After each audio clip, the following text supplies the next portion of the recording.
saja. Bismillahirrahmanirrahim.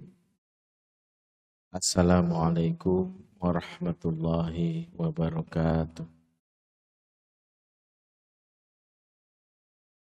Innal hamdalillah nahmaduhu wa nasta'inuhu wa nastaghfiruh wa na'udzu billahi min syururi anfusina wa sayyiati a'malina. Man yahdihillahu fala mudhillalah wa may yudlil fala hadiyalah. Asyhadu an la ilaha illallah wahdahu la syarikalah wa asyhadu anna Muhammadan abduhu wa rasuluhu alladzi la nabiyya ba'dah wa la haula wa la quwata illa billahi wa ba'd. Akhwatal muslimah a'azakumullah jami'an, ibu-ibu dan juga bapak-bapak jamaah Majelis Taklim Al-Falah Sakura Regensi 2, baik yang ada di masjid atau yang menyimak dari tayangan online, di rumah, di perjalanan atau lokasi lainnya. Semoga Allah memberkahi kita dan semoga kita bisa masuk surga bersama-sama semuanya. Amin ya rabbal alamin. Alhamdulillah, di kesempatan di siang hari ini, di hari Jumu'ah, kembali kita melanjutkan kajian rutin yang sudah beberapa kali kita adakan khusus buat para muslimah dengan tema besar masuk surga sekeluarga. Berharap bahwa kajian ini memotivasi diri kita supaya memiliki arah dan misi yang jelas dalam menjalani kehidupan. Sungguh-sungguh merencanakan bagaimana sebuah final destination, tujuan akhir dari berkeluarga, yaitu agar masuk surga sekeluarga. Di mana kita tidak seperti yang orang katakan, sebab banyak yang kalau berpasangan seringkali romantismenya justru sesuatu yang salah.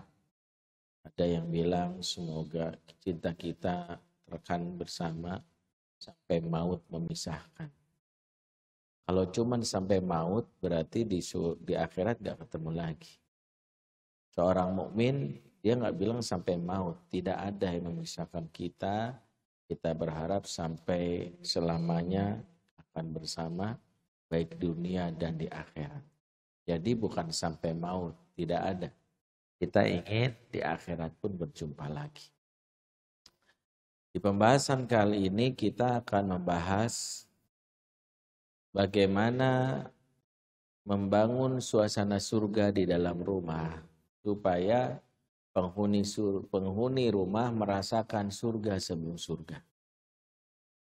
Merasakan suasana surga di rumah adalah upaya kita membiasakan diri berperilaku layaknya penghuni surga di akhirat. Dan ini adalah sebuah hal yang menjadi indikasi bahwa rumah kita sudah menjadi rumah surga. Yang kedua, indikasinya adalah kita akan masuk surga dengan apa yang kita biasakan selagi di rumah. Waktu yang lalu kita bahas yang pertama, Allah sebutkan penghuni surga memiliki kebiasaan mengucapkan salam. Udkhuluha bisalam. Yang kedua, hari ini kita bahas surga memiliki sifat di mana penghuninya merasakan aman. Udkhuluha bisalamin aminin.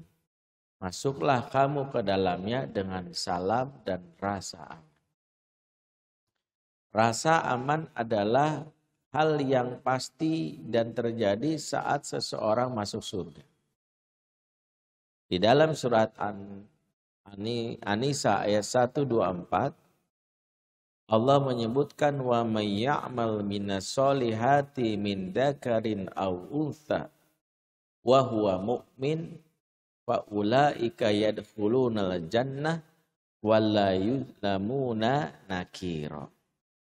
Barang siapa yang beramal soleh, baik laki-laki ataupun perempuan, sementara mereka beriman, maka mereka akan dimasukkan ke dalam surga dan mereka tidak dianiaya walau sedikit pun. Tidak dizolimi walau sedikit. Ayat ini adalah penegas bahwa seseorang kalau sudah di surga pasti merasakan keamanan. Tidak ada yang dizolimi, tidak ada yang dibuli. Tidak ada seseorang pas di surga dibegal. Gak ada yang surga itu ada yang sampai misalnya dicubit sampai pingsan. Gak ada. Tidak ada di surga yang dibuli secara verbal. Tanya ada orang masuk surga, kemudian jomblo ya, itu gak ada. Karena di surga gak ada yang jomblo. Ma fil jannati a'zab. Di surga gak ada yang jomblo. Bukan berarti jomblo gak masuk surga, tapi maksudnya seseorang yang di dunia gak punya pasangan, dia akan mendapatkan pasangan nanti di akhirat. Yaitu dijodohkan dengan baik itu bisa jadi penduduk dunia atau yang kedua adalah penduduk akhirat. Yaitu para bidadari. Maka dari ayat ini kita mendapatkan kesimpulan bahwa di surga itu yang ada kedamaian, ketenangan, keamanan. Maka inilah yang harus kita bawa di dalam rumah kita. Ketika seseorang tidak lagi merasakan keamanan di rumah, di mana keamanan ini dicabut dengan hadirnya budaya kekerasan. Budaya kekerasan adalah hal yang paling merusak suasana surga di dalam rumah. Karena ketika seseorang itu bersikap keras, dia sedang memposisikan seperti penduduk neraka. Karena Allah ketika menyebutkan bagaimana malaikat penjaga neraka sebagai perwakilan penduduk neraka, yaitu adalah giladum syidad. Alaiha malaikatun giladum syidad. Di dalamnya ada malaikat yang keras lagi kasar. Maka kalau di dalam sebuah rumah ada yang namanya kekerasan, maka hakikat rumah surga berubah menjadi rumah neraka.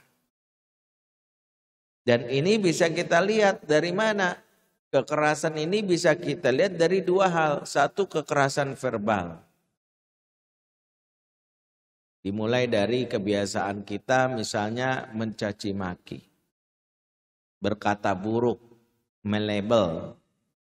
Di hati kalau marah sama anak bahkan bisa berpengaruh kepada apa? Kepada kejadian. Ibu-ibu nih ingat lisan ibu itu keramat. Maksudnya apa? Bahwa orang tua itu lebih dekat lisannya itu kepada kejadian sesuai dengan apa yang disebutkan dalam surat Az-Zariyat ayat 23. Fa rabbis sama'i wal ard innahu lahaqqum mithlama annakum tantiqun. Ya, demi Tuhan pemilik langit dan bumi. Sesungguhnya hal itu benar-benar terjadi seperti apa yang kalian ucapkan. Apa maksudnya?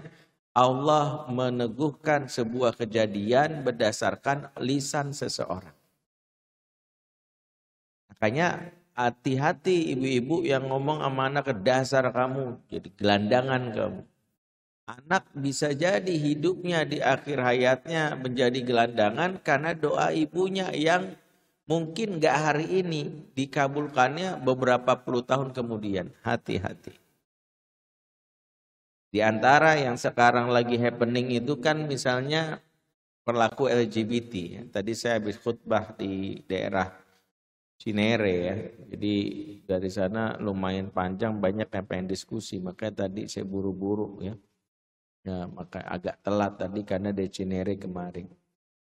Khutbahnya temanya mencegah penyimpangan seksual di dalam keluarga. Di antara pembahasan yang kita bahas, hati-hati terhadap labeling. Misalnya bilang anak, dasar kau bencong, itu aja nggak bisa. Kata-kata yang kita ucapkan ini bagian dari kekerasan verbal. Yang dampak pertama, hati-hati bisa dijadikan sebagai dikabulkannya doa. Nanti benar anak jadi bencong, nyesek. Ya, hati-hati. Sebab ini pula yang dalam hadis malaikat itu akan mengaminkan doa yang muncul dari orang tua yang akan diijabah oleh Allah. Dan itu penyesalan yang akan kita ratapi di masa depan. Di antara yang dilatih khususnya para ibu adalah berkata-kata. Sebab dosa pertama perempuan itu kan dari mulut. Dosanya perempuan itu dari mulut. Kalau laki-laki dari mata. Makanya seseorang itu bisa kelihatan hakikatnya pas nangis. Perempuan tuh kalau nangis nutup mulutnya. Karena dosanya di mulut. Kalau laki-laki kalau nangis karena dosanya di mata. Hanya seperti itu. Itulah salah satu mekanisme fitrahnya seseorang. Ya, ketika dia sadar bahwa dosa itu di matanya, dia tutup, ya Allah, gitu ya. Kalau ibu-ibu, gitu ya, mulutnya. Di antara hal yang harus dikhawatirkan oleh ibu-ibu, lisan yang akan membawa kepada kepenyesalan di masa depan, khususnya kata-kata yang dilontarkan ke anak. Yang secara hakikatnya akan merusak jiwa. Yang disebut toxic parent itu diantaranya kasar itu. Bencong kamu tuh, bego kamu. Kata-kata yang tidak pantas. Gantilah kata-kata itu dengan doa meskipun mungkin kita masih dikuasai amarah. Makanya latihan marah. Marah itu akan menjadi hal yang terlatih ketika sudah dibiasain. Makanya kata guru saya Ibu Elirisman, manusia itu nggak bisa dalam hal ini tidak bisa marah karena sifat marah dilekatkan ke dalam jiwa seorang manusia. Yang bisa kita lakukan adalah melatih cara marah. Jadi orang yang nggak pernah melatih cara marahnya, maka marahnya akan begitu spontanitas, kata-kata buruk yang keluar. Dari sekarang pura-pura aja kalau marah apa? Ganti dengan doa. Kesel sama anak ganti, ya Allah jadi presiden kamu gitu. Ya Allah jadi ulama kamu. Jadi yang muncul adalah sebuah kata-kata yang akan diijabah oleh Allah. Kekerasan verbal yang pertama itu diantaranya labeling, hati-hati. Kalau sudah bicara dengan kata-kata buruk, maka itu kata-kata ini akan jadi penyesalan. Di antara yang pertama kali ya, di antara yang pernah saya temui, anak-anak yang jadi gay ya atau mungkin bencong ternyata punya trauma dengan kata-kata verbal dari orang tuanya. Yang itu masuk dalam kepalanya, emang gue nggak bisa jadi laki-laki. Gue lemah banget ya. Emang gue mungkin bencong kali ya gitu. Artinya hati-hati. Kalau ada yang sudah merasa, wah ini pernah saya ucapkan Ustadz, banyak-banyak istighfar. Kalau sudah terbiasa anak mendengarnya, minta maaf gak ada salahnya. Maafin mama ya nak. Mama gak mau ngomong itu lagi, astagfirullah ya Allah. Jangan sampai kejadian ya Allah minta. Karena mungkin nggak nyangka kalau hal ini terjadinya bukan hari ini, tapi di masa depan. Ya, di WhatsApp itu ada viral ya kisah seorang ibu yang ngomong sesuatu yang anaknya akhirnya meninggal karena kata-kata ibu yang diingat beberapa tahun yang lalu. Mama nggak ridho kalau kamu nggak ketimpa batu sekalian. Tapi anaknya benar-benar di masa depan dalam sebuah peristiwa ketimpa batu dari sebuah dinding yang roboh dan akhirnya meninggal. Jadi memang hati-hati betapa Allah memberikan sebuah kekuatan bagi seorang ibu lewat lisannya. Maka lisan itu dijaga yang pertama jangan mengeluarkan kata-kata yang keji, kata-kata yang justru ini tidak disukai dalam Islam. Innallaha la yuhibbullahu jahra bisu'i minal qawli illa man zulim. Dalam surat An-Nisa 148 Allah berfirman, Allah tidak menyukai ya perkataan yang buruk kecuali bagi orang-orang yang dizolimi. Kalau orang dizolimi ya mungkin masih ada pembolehannya. Kita dipenjara, ditindas, kita boleh mencaci maki orang menindas kita. Tapi kalau anak kita berbuat hal yang buruk, maka hati-hati lisan itu jangan sampai terbiasa. Yang kedua, kekerasan verbal ini akan berujung juga dalam bentuk bukan sekadar labeling atau kata-kata yang buruk. Dalam wujud yang lain bisa dalam wujud teriak yang membuat di dalam ini merusak, membentak juga merusak jiwa. Baik itu teriak atau membentak atau menakut-nakuti, mengagetkan, hati-hati. Ada yang bercanda tapi nggak diajarkan dalam Islam. Ada yang demi konten anak bayi dikagetin, diar. Nggak boleh. Kenapa? Riset menyebutkan ini akan merusak sel-sel otak yang ada dalam diri sang bayi, yaitu balita di bawah umur 5 tahun mengalami 10.000 kerusakan sel otak gara-gara suara bising atau teriak dari orang tuanya. Hanya jangan bikin konten yang merusak anak. Bayi itu kan memiliki 100 miliar sel otak aktif dan 900 miliar sel otak pendukung. Totalnya 1 triliun. Satu hari dibentak 10.000 sel otaknya rusak kurang lebih. Jadi ada bagian otak yang membuat dia pusat berpikirnya itu rusak karena kezoliman orang tuanya yang suka teriak. Maka ini salah satu yang harus dijaga. Dalam Islam suara yang seperti ini disebut suara keledai. Ya, di antaranya suara keledai itu meringkik teriak. Ya. Jadi memanggil anak pun jangan terbiasa teriak. Karena di antara yang harus kita pahami teriakan yang membuat anak-anak itu kupingnya pengeng ya, apalagi dekat itu. Selain merusak sel otak juga menunjukkan keringnya cinta. Cinta tak pernah muncul dari orang-orang suka teriak. Coba deh. Ya, kalau ada orang di taman lagi mojok, kalau udah teriak kita langsung curiga pasti lagi berantem. Ya. Aku cinta kamu, enggak ada. Aku juga, enggak ada. Pasti lagi berantem. Lu yang begitu kan kalau udah naik, ini pasti lagi berantem. Tapi kalau lagi jatuh cinta bisik-bisik. Kalau lagi cinta bisik-bisik. Bisik-bisik. Karena disitulah rumus perbandingan terbalik. Cinta yang kuat dimulai dari suara yang makin lembut. Cinta yang lemah dimulai dari suara yang teriak. Karena teriakan menunjukkan jarak. Ketika seorang suka teriak, secara tidak sadar fisiknya mungkin dekat tapi hatinya berjarak. Itu logikanya. Hatiku berjarak denganmu, makanya aku teriak.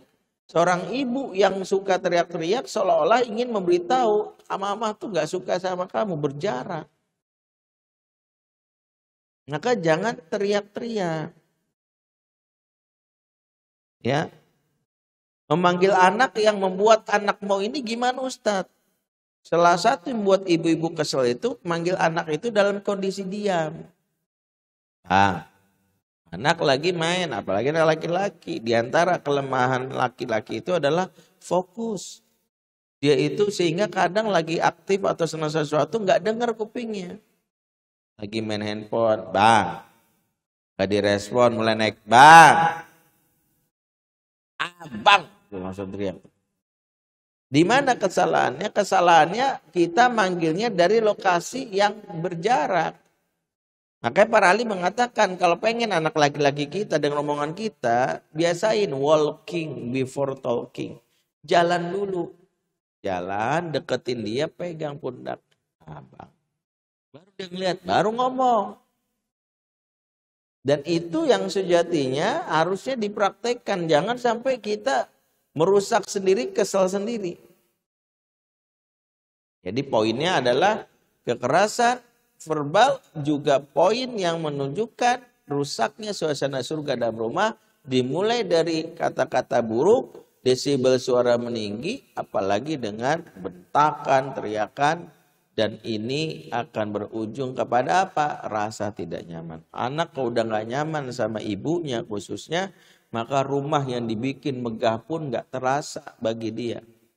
Saya udah bikin rumah megah Ustadz. Ada kisah seorang ibu. Saya fasilitasi dengan permainan playground. Saya bikin kolam renang. saya masak yang enak, saya bikin tempat ruangan ber-AC. Tapi kenapa ya anak saya betah banget nongkrong di luar? Kamu kenapa sih nggak mau pulang? Kenapa sih nggak di rumah aja? Kan mama udah beli kopi-kopi Nusantara itu mama beli. Tinggal diseduh doang.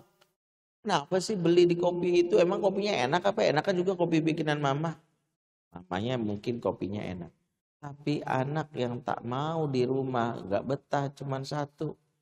Mama yang suka teriak. Mama yang suka membentak. Mama yang suka berkata-kata buruk. Karena Quran sudah memberi isyarat bahwa hal yang membuat seorang kabur dari kita itu adalah sifat kasar. Seperti dalam surat Al-Imran 159. Fabima rahmati minallahi lintalahum. Sebabkan kasih sayang Allah, engkau bersikap lembut kepada mereka. Lau kunta fazon ghalizal qalbi lan fattu min haulik. Kalau kamu bersikap keras, lagi kasar, niscaya mereka kabur dari kamu. Ayat ini sejatinya nasihat Allah kepada baginda Nabi. Dikasih tahu, kalau ingin mengajak orang kepada kebaikan, mendakwahi orang, kalau ingin membuat orang mau tertarik kepada ajaran Islam, kalau ingin buat anak-anak kita mau masuk surga, maka tawarkan surga, tawarkan Islam dengan cara yang lembut. Pedagang yang membentak, pedagang yang marah-marah kepada pembelinya, walaupun barangnya bagus, produknya bagus, akan membuat pembelinya kabur. Begitu, kita jualan barang, ya, tapi teriak-teriak bentak orang. Ya, kalau teriaknya jual pasarin nggak membuat pengen nggak apa-apa ya. Silakan dibeli, silakan dibeli. Tapi kalau kelihatan ada yang udah naik, beli nggak? Beli nggak? Wah, orang udah males. Nggak beli gue tabuk nih. Orang males. Orang akan menjauh. Males. Lagi-lagi kita belajar bukan rumahnya yang sempit yang bikin anak itu malas pulang. Bukan nggak ada wifi, bukan nggak ada kolam renang, bukan nggak ada taman, bukan nggak ada playground. Karena budaya saling mencaci maki, budaya berkata kasar itu sudah mengakar karena kita tidak berupaya memperbaikinya. Maka ini satu poin penting. Berarti kalau ingin membuat suasana surga dalam rumah, kekerasan pertama yang kita hindari kekerasan verbal. Jangan berkata-kata yang kasar. Ingat, lisanmu harimaumu, kata para ahli zaman. Ya, hati-hati, lisan itu bisa mencabik-cabik hati orang, bisa juga membuat hati orang itu bangkit. Hanya karena lisan, bahkan mengkritik aja hati-hati. Ada kisah seorang penyanyi di Amerika, penyanyi bagus, dia menikah dengan seorang pianis, kritikus musik. Orang akan menduga bahwa pasti ini akan makin hebat. Si penyanyi akan menjadi sosok yang luar biasa. Orang suaminya seorang pianis dan kritikus musik. Harapan tinggal harapan, setelah mereka bernikah justru prestasi si perempuan ini mendem. Dia nggak tampil di publik, dia malas. Bahkan akhirnya rumah tangga mereka karam, cerai lah mereka. Akhirnya si perempuan ini menikah. Menikah dengan siapa? Dengan tukang ledeng. Di Amerika tukang ledeng itu certified. Yang biasa ngebor tanah, masang pompa gitu ya. Sampai akhirnya perempuan yang udah lama gak ada kabarnya ini justru akhirnya tampil lagi ke publik dan orang akan semangat dengarnya setelah dia menikah dengan tukang ledeng. Sampai ditanya, mengapa saat engkau dulu berumah tangga dengan si Fulan yang seorang kritikus musik handal, justru engkau gak ada prestasinya. Tapi setelah engkau menikah dengan tukang ledeng yang biasa gak punya pengetahuan akan musik, justru engkau malah makin bagus prestasinya. Jawaban si penyanyi ini sungguh mengagetkan. Dulu saat menikah dengan suami pertama. Suami pertamaku itu selalu apa-apa yang dimulai selalu kritikan. Pitch controlnya kurang. Yang falsenya kurang bagus. Kamu jangan terlalu tinggi nadanya. Kamu tuh tandanya turun-turun dikit. Kamu gak masuk cengkok. Wah masuk. Jadi apa-apa jadi ada rasa. Kayaknya salah nih. Akhirnya dia merasa yang diserang itu psikisnya. Kata istilah anak TikTok, kena mental. Gak mau ah.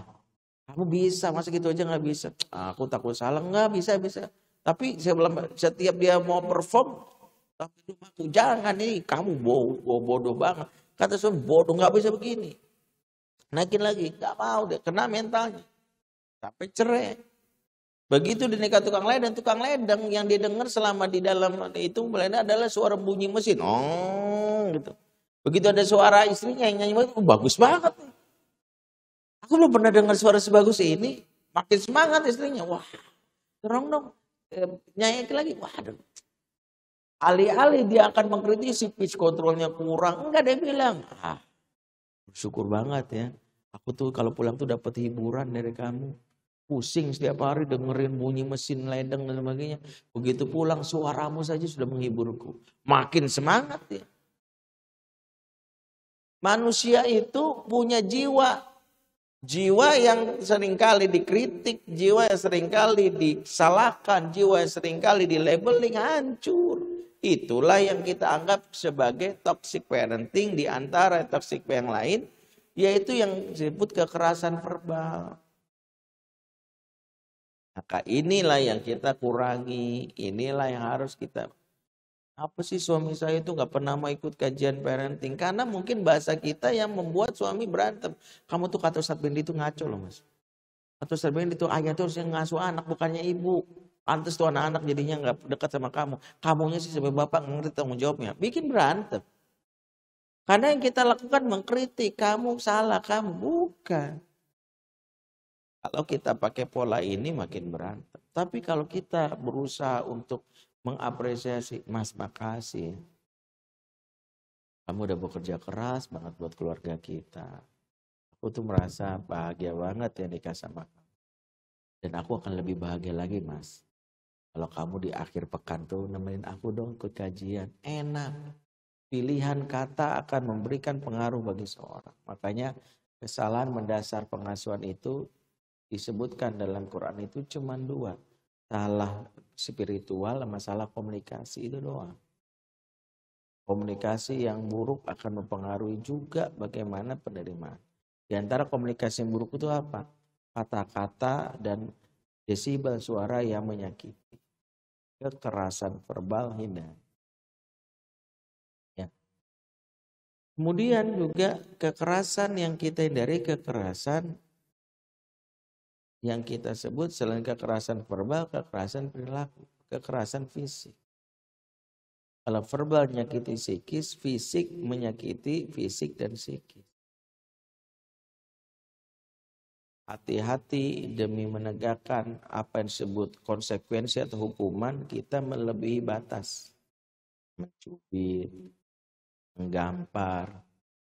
Karena hadisnya boleh Ustadz, kalau anak gak sholat 10 tahun boleh dipukul. Kita nih lupa bahwa hadis tentang mukul ini pembahasan yang tidak boleh salah ngambil kesimpulannya. Pembahasannya panjang. 1. Hadis memukul ini adalah bagian tahapan akhir setelah proses yang sebelumnya sudah dilakukan. Orang ini maunya yang akhirnya doang, tapi yang awalnya nggak dilakukan. Apa yang awal? Kenalilah anak kita tauhid umur 0 sampai 7 tahun. Sebutlah la ilallah itu dulu. Setelah sudah mengenal Allah baru kita perintahkan sholat. Umur kapan? 7 tahun. Sampai kapan? Selama 3 tahun sampai 10 tahun. Berarti kita diperintahkan anak sholat itu selama 3 tahun. Kalau udah dikenalkan Allah, diberikan Allah yang baik penyayang, kemudian diberikan yang namanya perintah, setelah 10 tahun dia nggak sholat baru pukul. Itu pun ada bab pukulan terkait dengan bukan kekerasannya tapi ketegasannya. 7 tahun diperintahkan sholat itu sampai 10 tahun kan berarti kita 3 tahun bersabar perintahin. Belum ada hukuman tuh. Kalau dihitung secara matematika 7 tahun ke 10 tahun itu kurang lebih 3 tahun. 3 tahun itu kurang lebih 1000 hari. 1 hari ada 5 perintah sholat. Berarti dalam 3 tahun 7 sampai 10 ada 5.000 perintah sholat. Jadi orang tua itu disuruh menyuruh perintah sholatnya 5.000 kali dulu baru boleh mukul. Nah, sholat nak, males capek. Kamu masih punya jatah 4.999 lagi. Ya, gitu aja. Ini enggak emang niatnya memukul, main tabuk aja. Dan kita harus paham, memukul di sini bukan yang disebut para ulama sebagai bentuk azab, bukan. Makanya Muhammad Nur Suwaid dalam kitab Manhaj Tarbiyah An-Nabawiyah Litifli mengatakan, kaidah memukul itu adalah at-ta'dib laisa ta'dib. Mendidik bukan mengazab. Kalau mengazab yang bikin trauma, yang muncul adalah rasa benci, menjauh, bahkan dia akan terlalu merasakan ketakutan. Kalau mendidik, dia akan merasakan, aku nggak mau deh kalau begini, aku ingin perbaiki, begitu. Makanya beda. Karena anak-anak belum kenal yang namanya, apalagi belum balik, belum layak untuk diazab, dihukum, belum ada. Yang ada dididik. Bahkan Quran sendiri ketika menceritakan hukuman bagi pelaku zina, mungkin pernah saya sampaikan. Allah memberi isyarat hukuman pelaku zina dan kata-kata fajliduhum mi'ata jaldah. Surat apa itu ya? An-Nur ya atau apa? Cari ayatnya. Deraklah mereka dengan 100 kali deraan. Ini perintah Allah kepada pelaku zina ghairu muhsan, yaitu yang jomblo. Kalau yang pelaku zina yang muhsan atau muhsonah itu dirajam sampai mati. Yang jomblo cukup dicambuk berapa kali? 100 kali. Yang menarik kalimat Allah terhadap cambuk ini pakai kata jaldah. Jaldah itu dari kata jildun, artinya kulit. Jildun itu artinya kulit.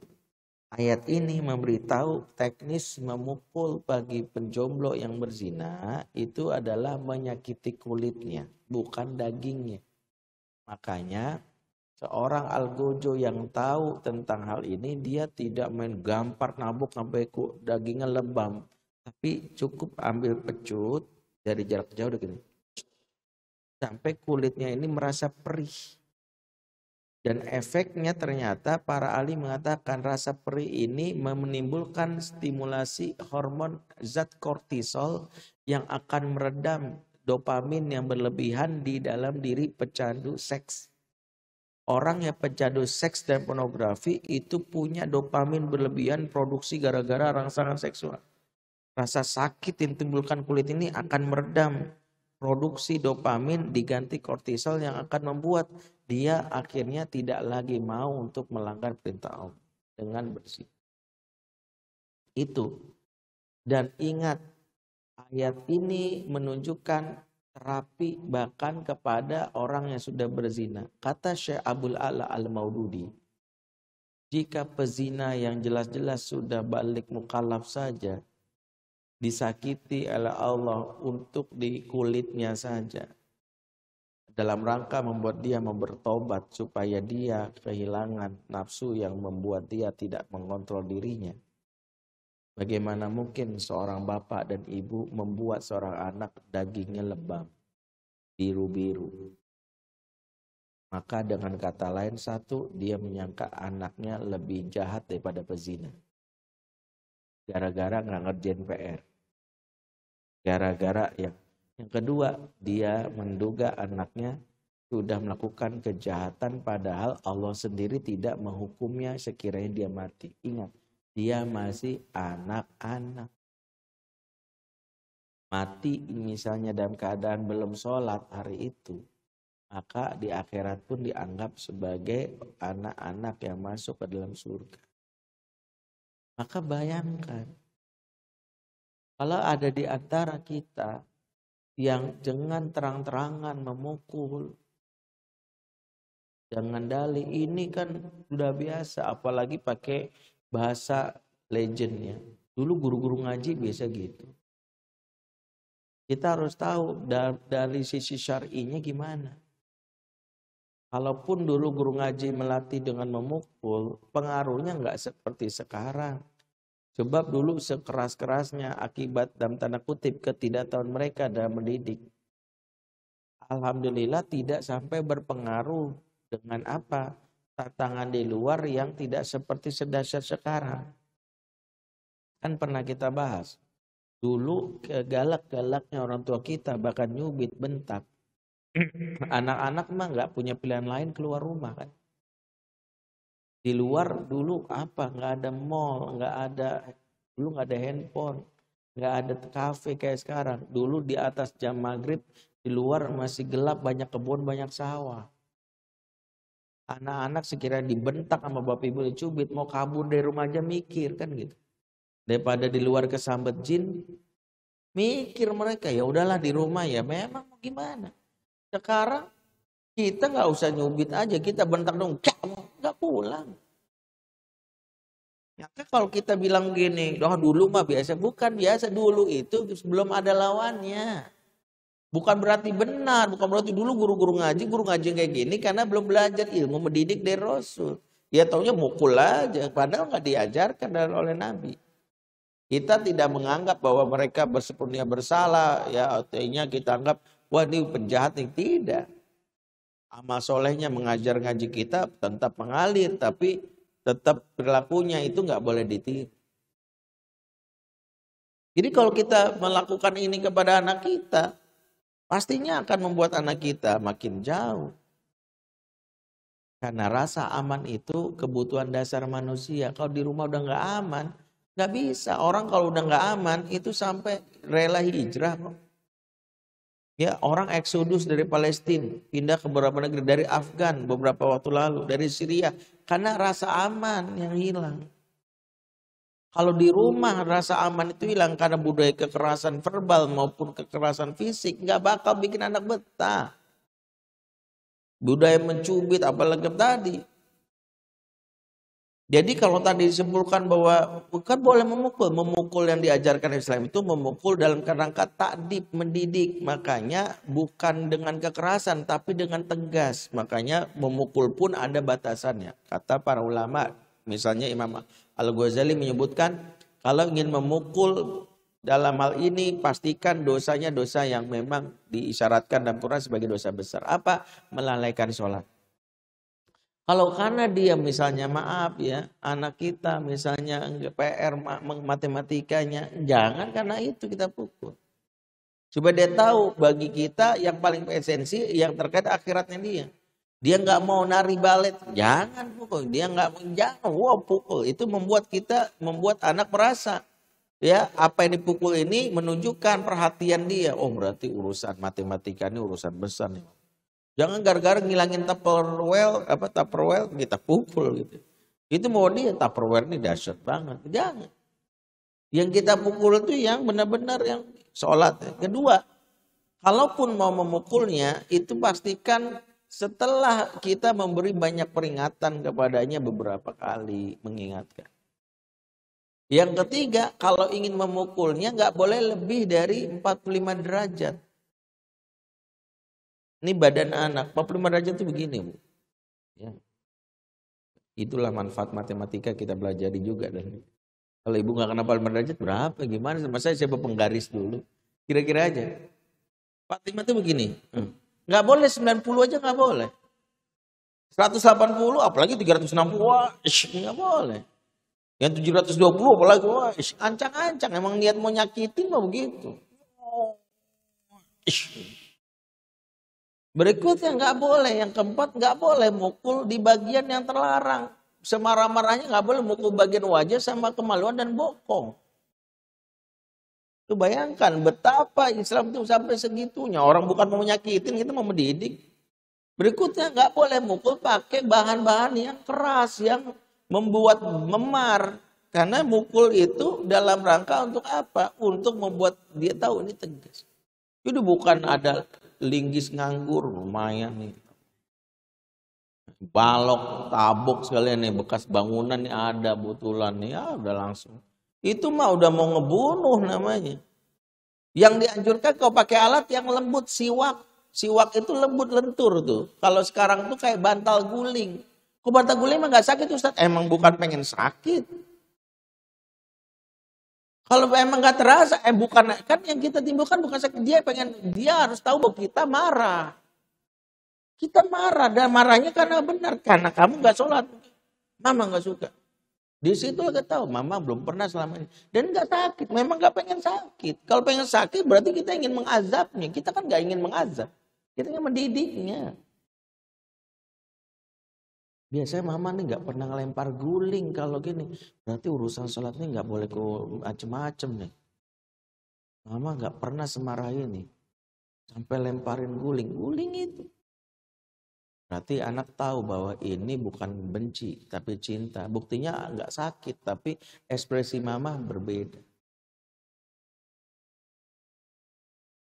Dan yang terakhir kata para ulama wajib menghentikan kalau anak sudah teriak nama Allah. Wajib. Ya Allah, langsung kita hentikan.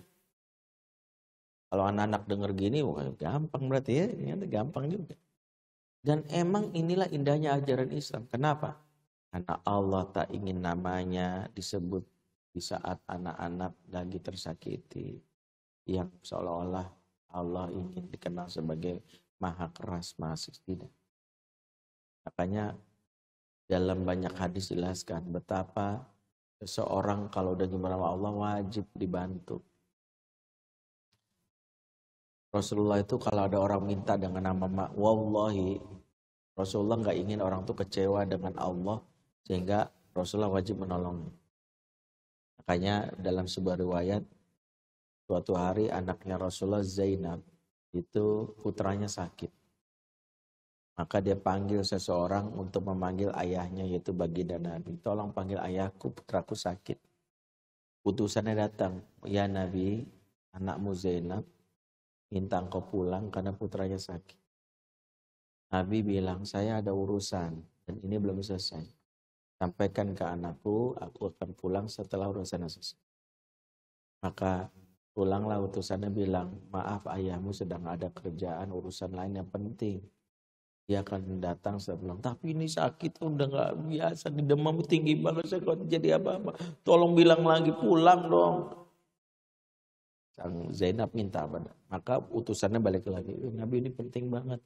Anaknya. Iya saya tahu kata Nabi. Tapi ini lebih penting lagi. Nantilah. Masih bisa. Pulanglah akhirnya Zainab. Zainab akhirnya mengeluarkan kata-kata yang dalam Islam jangan main-main dengan kata-kata ini. Dia bilang kepada utusannya, katakan kepada ayahku, wallahi, ku mohon dia datang.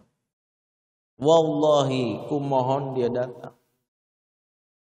Maka utusannya datang, kembali kepada baginda Nabi disampaikan, wahai Nabi, putrimu berucap, wallahi, dia minta engkau datang. Maka Nabi dengan kata-kata demi Allah itu meninggalkan urusannya. Dan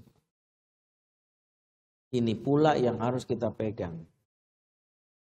Kalau ada yang ngangkalin gimana Ustaz? Dia dosanya besar. Makanya nggak boleh main-main dengan sumpah. Ibu minta-minta sama suami, wallahi Pak bayarin check outin malamnya Shopee yang itu ya. Pakai wallahi mulu ya Allah, gara-gara kajian Ustaz nih apa-apa wallahi mulu dia. Sehingga saya nggak enak nolaknya gitu ya. Nah kalau kita mainin-mainin ini juga dosanya besar. Katakan ini sesuatu yang memang kita yakin ini bukan memainkan tapi memang penting banget. Makanya kalau ada pengemis yang minta sampai wallahi Pak saya lapar, nggak usah berdalih apa-apa, dia bermain-main dengan Allah, kita pun harus menjaga itu. Ya sudah kasih. Kalau kata-kata itu disebutkan termasuk anak kita, ya Allah nggak boleh, Pak kita udah parah banget nggak masalah, ya Allah. Disitulah momen mengajarkan Allah menyelamatkanmu nak. Dengan sifat rahmahnya Allah mencegah tangan mama, tangan ayah memukulmu. Sholat ya. Ya Allah udah baik banget sama kamu. Karena kata-kata itu yang akan membawa dia kepada kebaikan. Maka ini salah satu yang harus kita biasakan. Antara ortu dan anak suami istri biasanya gitu. Dalam rumah tangga Rasul pun bagaimana semarah-marah Rasul gak main tangan. Tidak ada kekerasan. Rumah tangga yang dengan kekerasan pasti dicabut suasana surga. Nabi pernah merasa digurui istrinya ada tapi gak main tangan. Nah, dalam riwayat istrinya Nabi Aisyah itu desibel suaranya meninggi, entah karena kesel, intinya berkata-kata yang meninggi di hadapan suaminya. Saat itu ada Abu Bakar, ayah dari Aisyah sekaligus sahabat Nabi yang utama. Mendengar putrinya ngomong begitu, maka langsung dalam hal ini Abu Bakar marah, siap-siap. Kamu mau digampar putrinya. Dan Rasulullah SAW sebagai contoh kita refleks menyelamatkan istrinya sambil menggenggam tangannya Abu Bakar. Didoronglah Abu Bakar disuruh meninggalkan rumah tersebut. Marah Rasul. Saat itu Rasul dizolimin. Dalam tanda kutip dirugikan oleh istrinya yang ngomongnya tinggi. Enggak sopan. Kenapa Abu Bakar marah? Karena Abu Bakar teringat firman Allah dalam surat Al-Hujurat ayat 2. Ya ayyuhalladzina amanu la tarfa'u aswatakum fawqa sautin nabi. Hai orang beriman, jangan kau meninggi suaramu di hadapan Nabi. Meninggi suara hadapan Nabi itu enggak boleh. Ya, walaupun dalam hal ini bercanda. Ayat ini turun menegur beberapa sahabat yang punya kebiasaan karena menganggap teman makin woi. Gak sopan sama Nabi begitu. Nah ini ada istri Nabi yang lagi kesel suara tinggi. Kamu gitu. Nah Abu Bakar dengar ini gak tahan mau digampar. Karena Abu Bakar tuh orangnya lurus banget. Ya pokoknya sesuai dengan ayat Allah gak ada. Gampar aja gitu Abu Bakar. Saat itulah Rasulullah refleks. Dalam hal ini tidak ada yang salah. Rasulullah menegur Abu Bakar karena Abu Bakar refleks memukul putrinya yang talent istrinya Rasul. Didorong. Dan itu kewajiban seorang suami, kewajiban kepala rumah tangga memastikan gak ada kekerasan rumah ini baik dari luar maupun dari dalam dirinya. Gak boleh. Jadi jangan walaupun dirugikan gak boleh menjadi alasan. Ya, ketika misalnya ada seorang suami ya istrinya bentak marah-marah dia, tiba-tiba mertua alias orang tua dari si istri menggamparnya, jangan malah seneng. Jangan bilang sekalian Pak nih ada balok nih Pak sekalian tabuk aja emang kan. Kurang ajar tuh anak bapak tuh, saya nggak boleh. Wajib dia mengatakan, bapak silakan keluar. Kalau perlu kita bilang saya marah. Anak saya emang anak bapak, tapi setelah nikah ini tanggung jawab saya bukan tanggung jawab bapak. Ya, anak bapak ini lebih utama kepada saya dibandingkan bapak, karena sudah ada tidak kenikah. Bapak mau gampar enak-enak aja, ini istri saya. Jadi nggak bisa seorang bapak menyakiti putrinya dalam hal ini dengan alasan anak gua apa sukanya, nggak bisa. Orang ada suami tanggung jawab suami, nggak boleh. Nah kalau kita tidak mengupayakan ini hilang dari rumah kita, maka hal inilah akan menjadi apa yang boleh dibilang orang males. Suasana Islami, suasana surga tidak dapat membuat mereka menjaga jarak dengan Islam atau surga itu sendiri. Jadi jangan heran ya ada anak-anak yang kita ajak sholat untuk kebaikan gak mau. Justru di masa dewasa dia cari sesuatu yang membuat dia merasa lebih bahagia. Misalnya apa? Yaitu tadi dia ikut dengan ya ajaran-ajaran yang buruk. Ya, dia murtad ya.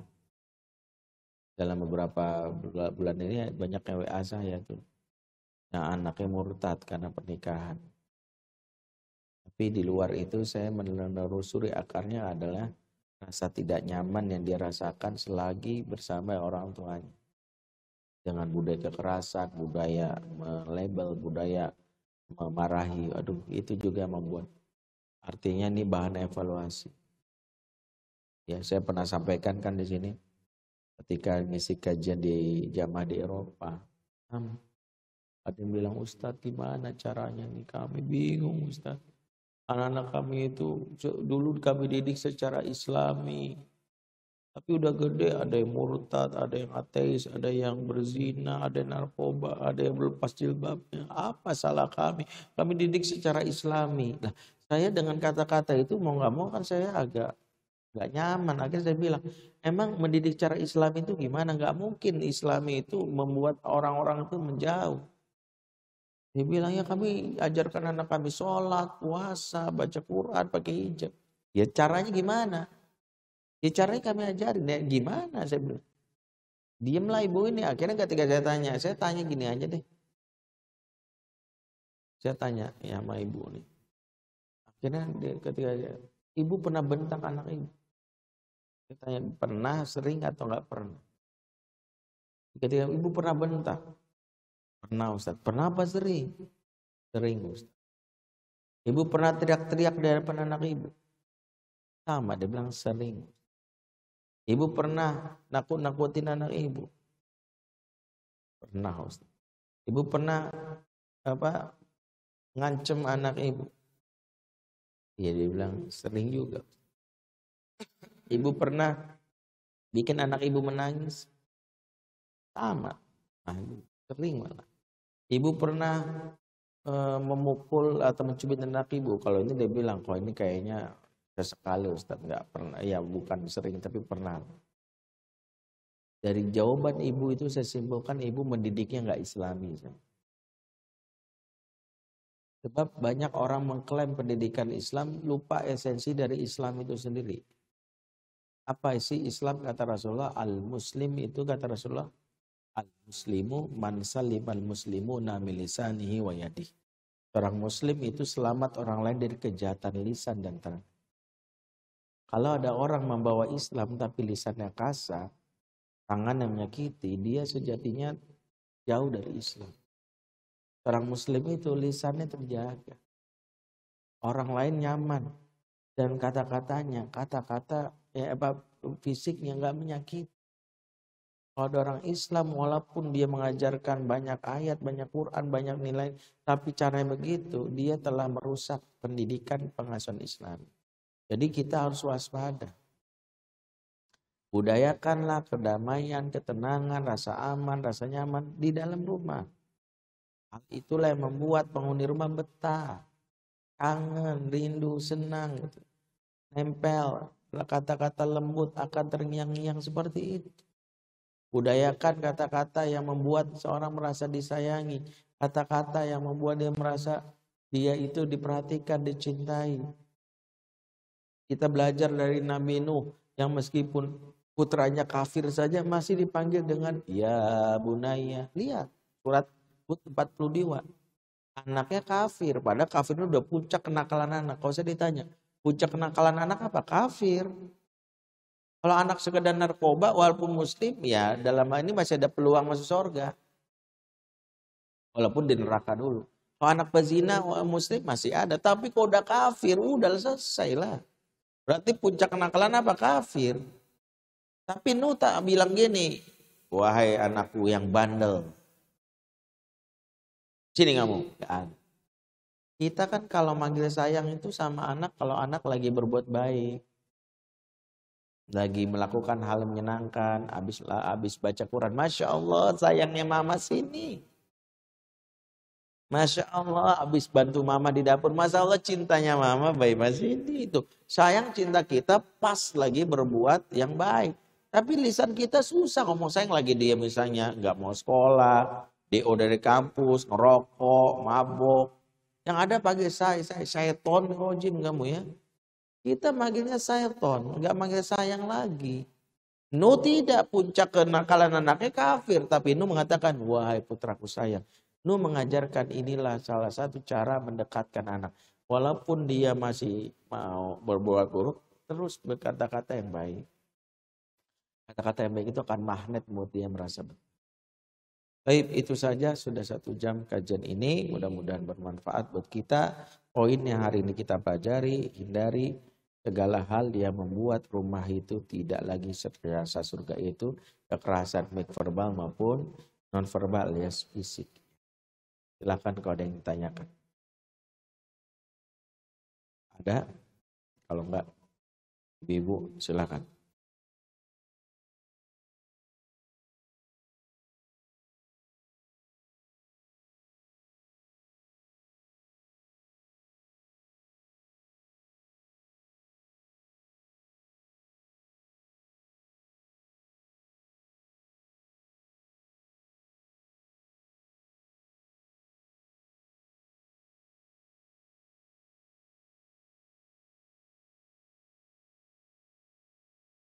Iya.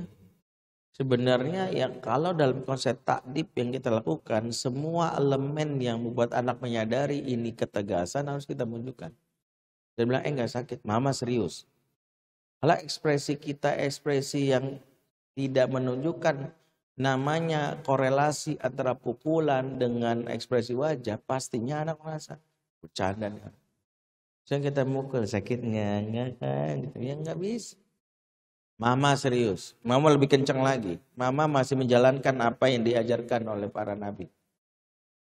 Ya, mama marah dan itu benar. Kita bilang, mama nggak suka, ayah nggak suka. Mau lebih keras lagi, ayah masih menjaga diri nih. Dan itu kita ngomong sama dia. Sebab kata-kata itu memberitahu bahwa kita nggak bercanda. Kita nggak serius. Kalau dia bilang nggak sakit, kamu mau serius? Tunggu, itu adalah hal yang bisa kita lakukan. Makanya ada ulama mengatakan kalau dia seperti ini maka kita boleh dalam hal ini melakukan yang kita maksud. Kita tidak menyakiti tapi memberitahu. Makanya di antara yang bisa kita lakukan adalah kita meninggalkan bekas kalau memang dia ingin tahu betapa seterusnya kita. Ya, misalnya apa? Kita boleh mukul lebih keras lagi, boleh. Tapi tidak di bagian yang membuat ada kematian seperti kemaluan, wajah sebagainya. Kita bilang, buat. Gitu. Bahkan kalau perlu, kita tidak perlu memukul dia, tapi pukullah benda yang menunjukkan kita marah. Jadi nggak usah dia. Kalau dia bilang enggak sakit, kita gebraknya buah. Aku pikir mama bercanda. Ingat, yang diajarkan itu adalah pendidikan ketegasan. Jadi yang kita ajarkan itu bukan keras tapi tegas. Jadi bedakan. Makanya kalau kita takut menyakiti dalam hal ini, maka kita nggak perlu memukul dia. Kita bisa. Ya misalnya kalau dia begini, ambil benda, lempar aja ke dinding. Brak. Dan itu membuat dia sadar bahwa sejatinya kita nggak main. Kita serius. Tapi lagi-lagi tahapan ini harus kita lewati setelah tahapan-tahapan yang lainnya dipenuhi. Karena ketegasan yang tidak dibalut dengan memori akan cinta di masa kecil, alih-alih membuat mereka tahu ini bentuk cinta, yang ada adalah bentuk kebencian. Kan ingat ya, manusia itu, apalagi anak itu punya saldo cinta dalam rekening yang disebut account emotional bank, bank emosi. Ketika orang tua menyayangi, memberikan ungkapan cinta, memeluk, bercium, berkata-kata lembut, kita sedang nabung tabungan cinta. Tabungan cinta yang banyak itu, suatu saat mau nggak mau harus kita kuras atau potong saldonya dengan auto debit, yaitu kadang dengan hal yang kita lakukan spontan karena mungkin kita kesal berlakunya. Makanya saya kalau ditanya, ketika kita tidak bisa mengontrol dalam hal ini perilaku kita, nggak semua seperti yang disebutkan seperti tadi. Ada di antara kita, prakteknya sih saya tahu, tapi gitu kejadiannya kadang-kadang kelepasan juga. Saya pukul buang gitu. Memukul anak dalam hal ini tidak berdampak lebih parah selagi tabungan cinta sudah kita berikan di awal-awal sebelumnya. Karena tabungan cinta yang banyak akan membuat saat kita memukulnya walaupun itu tidak dibenarkan dalam syariat, seperti layaknya auto debit tapi saldonya nggak sampai habis. Yang terjadi anak malu mikir, belum pernah nih mama mukul seperti ini. Maka kemungkinannya adalah satu, aku kebangetan bandelnya. Makanya mama marah. Atau yang kedua, mama dalam keadaan yang mungkin capek, lelah. Kalau mama udah capek lelah ini berarti memang aku nggak boleh macam-macam. Kalau yang ketiga dia sampai simpulkan, maka ini salah satu petaka apa? Memang mama jahat dari dulu nggak pernah sayang sama aku. Dari dulu tuh mama nggak pernah peduli sama aku. Bisa marah-marah doang, bisa mukul aku doang. Disitulah muncul persepsi yang membuat dia lari dari apa yang kita inginkan. Yang ada adalah dia berharap, mudah-mudahan malam ini ada pangeran yang akan menculik aku, gitu ya. Pakai sepatu kaca kan begitu. Ya, halusinasi mereka itu hanya mengharapkan datangnya orang lain menolongnya karena rasa benci dan kecewa sama orang tuanya. Allah alam. Silakan.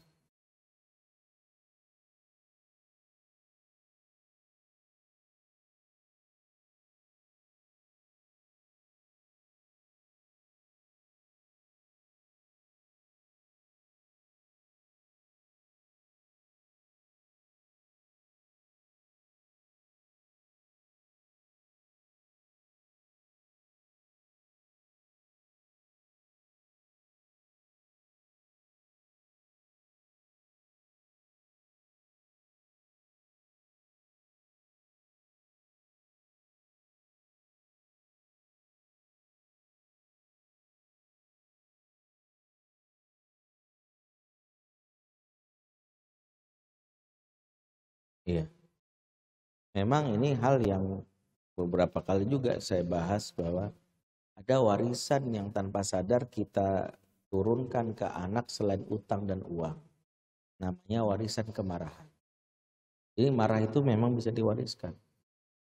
Ibu yang marahnya bentak-bentak sampai mukul, membuat kita trauma, maka kita sangat berpeluang melakukan itu ke anak kita. Spontan aja alam bawah sadar kita taunya ada kemarah banting piring. Karena dia taunya mama dulu kemarah gitu. Itu yang direcord dalam memori dia. Maka di saat dia lagi sadar seperti mengikuti kajian ini, dia terima dulu. Ini sesuatu yang nggak boleh diwariskan. Ya jangan dibenarkan, jangan dimaklumi. Wajar lah gitu. Jangan diwajarin. Karena kalau kita wajarin, maka kita akan meneruskan hal yang buruk ini sampai ke anak cucu, cicit terus seterusnya. Nah, itu yang kontrol. Maka yang harus kita pahami, satu, terima dulu, ini nggak wajar, saya harus perbaiki. Yang kedua adalah hal yang memang mendasari hal ini menjadi hak muncul adalah apakah masih munculnya perasaan kepada orang tua yang tidak nyaman. Di antara penyebab ini muncul biasanya masih adanya barrier dengan orang tua, rasa tidak nyaman yang kita masih pelihara. Karena kita mungkin memaafkan, tapi bukan memaafkan. Sebenarnya kita cuma melupakan saja, karena definisi pemaafan dalam Islam itu ketika hati sudah lapang. Sampai di antara ciri memaafkan itu nggak ada lagi hal yang kalau kita disebutkan itu membuat kita ngeri. Misalnya gini, kamu ingat nggak waktu, enggak, jangan ngomong itu lagi. Kalau itu, aku udah maafin tapi jangan diingetin lagi ya. Kalau itu belum memaafkan, karena di antara definisi pemaafan bagi dalam ilmu psikologi adalah dia udah biasa aja. Sama seperti orang yang sudah benar-benar move on. Ketika disebutin, kamu ingat gak sama dia? Dulu kan pernah jalan bareng sama dia. Iya itu biasa aja. Udah punya suami. Itu beda tuh, mau benar-benar move on. Kalau dia tiba-tiba, iya sih. Ingat banget tuh dulu pernah hujan-hujanan pakai payung bolong. Gitu. Misalnya kita ngomong gitu sama dia, itu sebenarnya dia belum move on. Kalau dia benar move on, mah diingatin biasa aja. Biasa.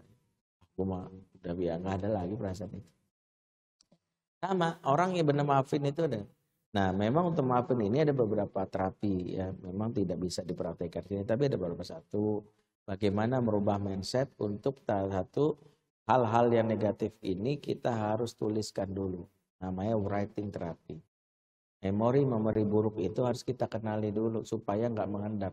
Hampir semua uncontrolnya perilaku kita itu karena emosi yang freeze, emosi membeku.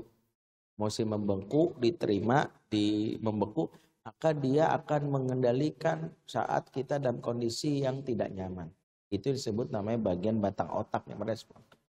Dia akan menjadi layaknya kusir yang akan memecut agar kuda ini lagi. Begitu. Tiba-tiba marah aja. Nah, kenapa? Karena kita tidak pernah menulis dan mengurai lagi emosi tersebut. Di antara terapinya, walaupun ini sekedar teori ya, karena harus dipraktekkan dibantu sama profesional. Duduk saya bantu biasanya. Apa kenangan paling menyakitkan sama Bapak? Dia cerita itu bagian dari namanya mengalirkan emosi yang selama ini dia tahan. Kalau dia bilang nggak mau Ustaz ngomong cerita, ya justru itu akan membiarkan bisulnya itu akan berada. Alirkan. Dia belum siap tulis saja. Ketika tulis dia nangis, gak apa-apa. Ketika dia nulis ini, dia tuliskan itu, itulah cara mengalirkan. Dia ibarat kata ngeluarin bisulnya dulu, pecahin dulu. Nah setelah pecah bisulnya ini masih ada bekasnya itu. Nana itu nanti kita mulai urai. Di antaranya adalah mengembalikan memori positif. Emangnya ayah kamu sejahat itu? Iya sih yang jahat. Ada baiknya enggak? Nggak ada. Iya emang ayahmu setan. Sudah baiknya kan coba ayahmu pernah nggak ya memberi kamu uang? Pernah sih, kapan? Nah itu. Jadi di antara yang membuat kita bisa ini adalah mengenang hal-hal positif. Nah, nanti ada lagi terapinya di antaranya itu namanya CBT. Saya bukan psikolog karena saya nggak boleh mempraktikkannya, tapi saya tahu teorinya dari sisi syariat. Jadi diubah namanya kognitif behavioral terapi. Perilakunya diubah lagi. Yang ketiga berimajinasi melakukan mental imagery. Misalnya gini, saya tuh pernah dimarahin gara-gara pulang tahu-tahu tasnya putus, ada tas baru, ayah saya sambit, sampai kaki saya sakit banget misalnya. Maka kita tanya, sekarang kita reka ulang ya, itu ada namanya psikodrama. Di antaranya apa? Sekarang bayangkan, kamu menjadi ayah dalam versi sekarang dan kamu mendapati anak pulang, kamu udah capek-capek beli tas buat dia, padahal itu mau dipakai lebaran, tiba-tiba putus. Apa yang kamu lakukan? Yang terbaik kamu lakukan. Nah itu dilatih. Kalau versinya yang ayahnya adalah pukul, bikin malu, tas dan sebagainya. Kamu gimana? Ya Allah, kan udah diingetin, nah itu mau dipakai nanti mau lebaran. Gimana caranya? Kamu tanggung jawab. Nah, dia punya alternatif karena dia nggak tahu. Nah, bagian besar respon yang terjadi uncontrol itu karena dia nggak punya alternatif sikap. Anak misalnya nggak makan, karena dia nggak tahu bahwa ada yang lain. Bisa nggak makan? Emangnya kamu betah dengan kelaparan ini? Kamu nggak makan nggak apa-apa. Ya udah. Jadi itulah yang kita. Jadi nanti jadilah dia orang tua terlatih. Ya ini satu contoh, nanti panjang pembahasan. Ya. Itu nanti kalau ibu berkenan ada di kelas di online, ikut aja membayar utang dan basuh luka pengasuhan. Di situ ada treatment. Di website aja, di www.fatherman.id. Kalau kelasnya udah buka, ikut aja. Ya, di situ ada terapi dari psikolog. Jadi pembicara 3, saya, Ayirwan dan Kahilman. Nanti Kahilman membantu beberapa terapi yang membuat kita bisa mengurai dan menghilangkan apa yang menjadi beban kita di masa lalu sehingga menjadi pribadi yang plong. Seperti itu. Pada pukul 3, Afwan, saya tidak ikut asar di sini, ada agenda lain soalnya janji di rumah anaknya. Waktu kita lanjutkan. Subhanakallahumma bihamdik, asyhadu an la ilaha illa anta astaghfiruka wa atubu ilaik. Assalamualaikum warahmatullahi wabarakatuh.